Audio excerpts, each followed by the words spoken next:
بسم اللہ الرحمن الرحیم۔ السلام علیکم ناظرین، میں اویس الرحمان آپ کے ساتھ مخاطب ہوں۔ آج ہم بات کریں گے کہ انسان کی شخصیت کیسے بلڈ ہوتی ہے، انسان کی پرسنالٹی کیسے بنتی ہے۔ ویسٹرن کنٹری کے اندر آپ دیکھیں کہ وہاں پر جو انسان کی شخصیت کی تعمیر ہوتی ہے اور انسان کی جو تربیت ہوتی ہے وہ اسٹیٹ کے قوانین سے ہوتی ہے۔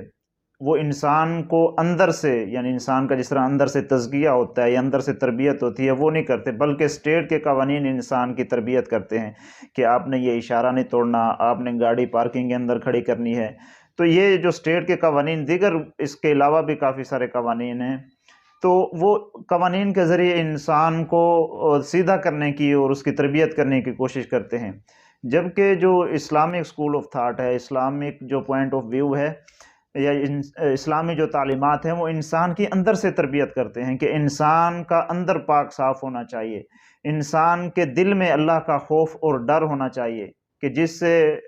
مغرب اس بہت بڑی نعمت سے محروم ہے۔ اللہ کے نبی صلی اللہ علیہ وسلم فرماتے ہیں کہ اتقوا اللہ حیث ما کنتم، کہ تم جہاں پر بھی ہو، جس حالت میں بھی ہو، جس جگہ پر بھی ہو، ہمیشہ اللہ سے ڈر کر اپنی زندگی گزارو۔ تو یہ ایک ایسی تربیت کا انداز ہے کہ جو انسان کو اندر سے پاک اور صاف کرتا ہے۔ قرآن پاک کے اندر اللہ تعالیٰ نے انسان کی 3 طرح کی پرسنالٹی ذکر کی ہے۔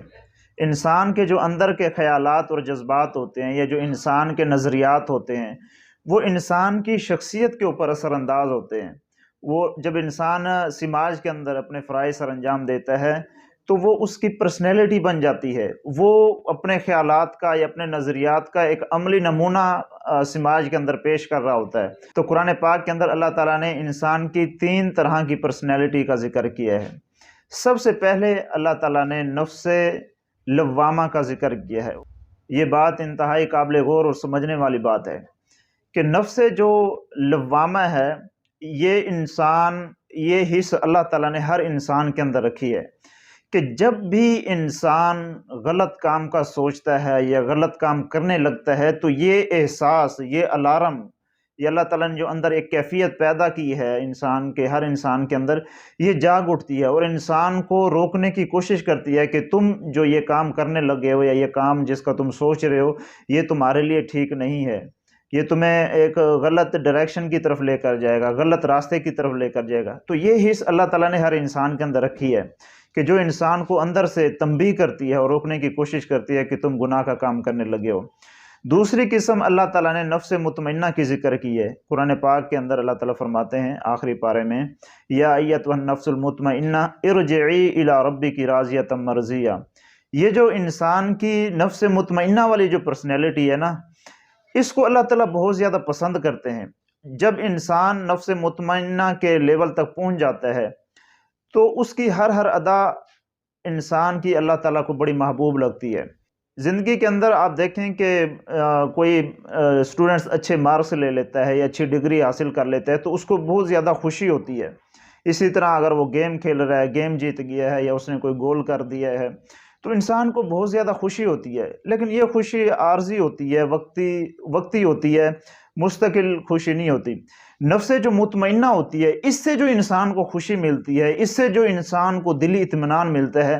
وہ ہمیشہ اور مستقل ہوتا ہے۔ اور یہ خوشی اس وقت انسان کو بہت زیادہ ہوتی ہے جب انسان اپنے جو اعمال ہیں یا اپنا جو کردار ہے یا اپنا جو کریکٹر ہے اس سے دوسروں کو فائدہ پہنچاتا ہے، اور پھر اس کا جو مقصد ہوتا ہے وہ اللہ کی رضا ہوتا ہے۔ آپ کسی ضرورت مند کی ضرورت پوری کرتے ہیں، کسی کو قرضے کی ضرورت ہے، آپ اس کے لیے مالی تعاون کا بندوبست کر دیتے ہیں، آپ کسی کی بیمار پرسی کے لیے جاتے ہیں یا کسی کی بھی آپ کسی بھی طرح کی ہیلپ کرتے ہیں اور مقصد آپ کا اللہ کی رضا ہوتا ہے، تو یہ جو انسان کو خوشی ملتی ہے نا، اس خوشی کا دنیا کے اندر کوئی بھی نعم البدل نہیں ہے۔ آپ کبھی بھی کوئی رفاع عامہ کا کام کر کے دیکھ لیں، خدمت خلق کا کام کر کے دیکھ لیں اللہ کی رضا کی خاطر، تو آپ دیکھیے گا کہ وہ خوشی آپ کو دنیا کے کسی اور کونے میں نہیں ملے گی۔ جو خوشی رفاع عامہ میں اور خدمت خلق میں اور دوسروں کو فائدہ پہنچانے میں انسان کو ملتی ہے۔ تو جب بندہ مستقل اللہ کی رضا کی خاطر لوگوں کی خدمت کرتا ہے اور